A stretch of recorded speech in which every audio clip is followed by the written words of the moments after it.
আসসালামু আলাইকুম রহমতুল্লাহ। আজকে আমরা শিখব ত্রিকোণমিতিক 9.2 এর 31 নম্বর অঙ্কটা। তো 31 নম্বর অঙ্কটা কি বলতেছে? ABC একটা সমকোণী ত্রিভুজের কোণ B হচ্ছে কি এক সমকোণ এবং AB সমান সমান BC। এইটা আমাদেরকে কি করতে হবে, একটু খেয়াল রাখতে হবে। AB সমান সমান BC হলে প্রমাণ করতে হবে কি BC into cos C minus AC cos B divided BC cos B minus AC cos A plus cos C সমান সমান 0। এটা কি করতে হবে, আমাদেরকে প্রমাণ করতে হবে। আচ্ছা, তাহলে প্রথমে কি বলছে, আমাকে একটা সমকোণী ত্রিভুজের কথা। তাহলে আমি কি করতে পারি, আগে একটা সমকোণী ত্রিভুজ আমি আঁকাইলাম। এই হলো সমকোণী ত্রিভুজ, আর সমকোণী ত্রিভুজের এই সমকোণটা কত, কোণ হচ্ছে হলো B। তাহলে এখানে আমি A দিতে পারি আর এখানে আমি C দিতে পারি। তাহলে C দিলাম।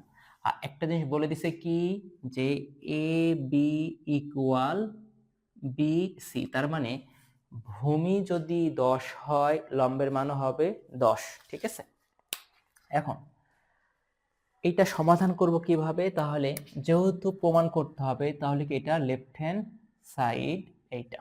আচ্ছা, তারপরে কি করব, তাহলে বি সি রাখলাম গুণন cos c। cos c বলতে কোনটা বোঝাচ্ছে, এইটা। এইটা যদি হয় তাহলে এইটার সাপেক্ষে আমাকে ভূমি নির্ণয় করতে হবে, ভূমি এবং লম্ব নির্ণয় করতে হবে। তাহলে আমি খুব ভালো করে জানি যে এই কোণের সাপেক্ষে এটা হচ্ছে লম্ব এবং এটা হচ্ছে ভূমি।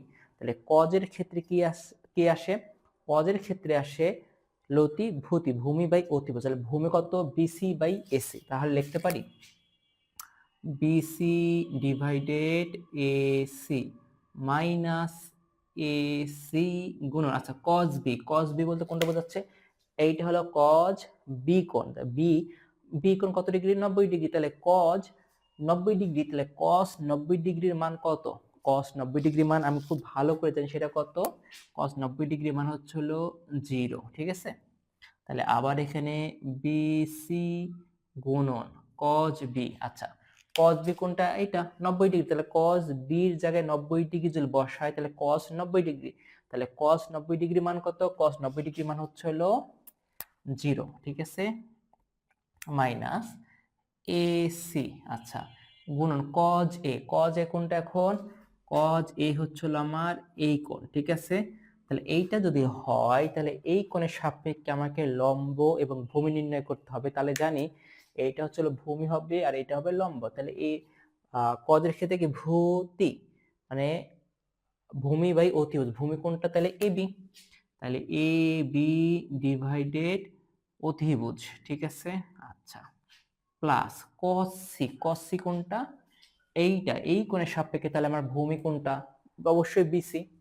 তাহলে বিসি ডিভাইডেড এসি। ঠিক আছে, এখন একটা জিনিস খেয়াল করো, তাহলে এসি এসি এটা কি কাটা যাচ্ছে, এটা এটার মান কত আসতেছে এখন 0। আর এই যে বিসি গুণন 0, এটার মান কত 0। ঠিক আছে, তাহলে এইটা কি লেখা যায়, বিসি গুণন বিসি ডিভাইডেড এসি। ঠিক আছে, আর এইটা কি লেখা যায়, এই এসি এসি কাটা থাকে কত, শুধু এ বি। আর এখানে থাকতেছে হলো কত, বিসি ডিভাইডেড এসি। ওকে, আচ্ছা, এখন এটা আমি কিভাবে লিখতে পারি, এখন একটু এভাবে লিখতে পারি যে বিসি গুণন বিসি ডিভাইডেড এসি। আর এখানে থাকতেছে কত, শুধু মাইনাস এ বি। আর এখানে থাকতেছে বিসি ডিভাইডেড এসি। ঠিক আছে, আচ্ছা, এখন দেখো এইটাকে যদি আমি উল্টাই তাহলে কি আসে। আমি যদি এরকম করে উল্টাই যে বিসি গুণন বিসি ডিভাইডেড এসি, আর এটা ভাগ, আর এর মনে মনে এটা নিচে কি আছে, মনে মনে 1, তাহলে গুণ করলে কি হয়, মান উল্টায়া যায়। তাহলে 1 ডিভাইডেড মাইনাস এ বি। ঠিক আছে, আচ্ছা, আর এখানে আছে যে প্লাস বিসি ডিভাইডেড এসি। আচ্ছা, এখন কি হচ্ছে, এখন আমরা খুব ভালো করে জানি যে এখানে কি দেওয়া আছে, এবি। আচ্ছা, এবি এখানে বলে দিচ্ছে এবি সমান সমান বিসি। তাহলে আমি কি এখন করে লিখতে পারি এখন বিসি গুণন এই যে বিসি রাখলাম এখানে এসি গুণন 1 ডিভাইডেড এসি। তাহলে দেখা যাচ্ছে এসি এস এবি এবির পরিবর্তে আমি কত লিখবো এখন?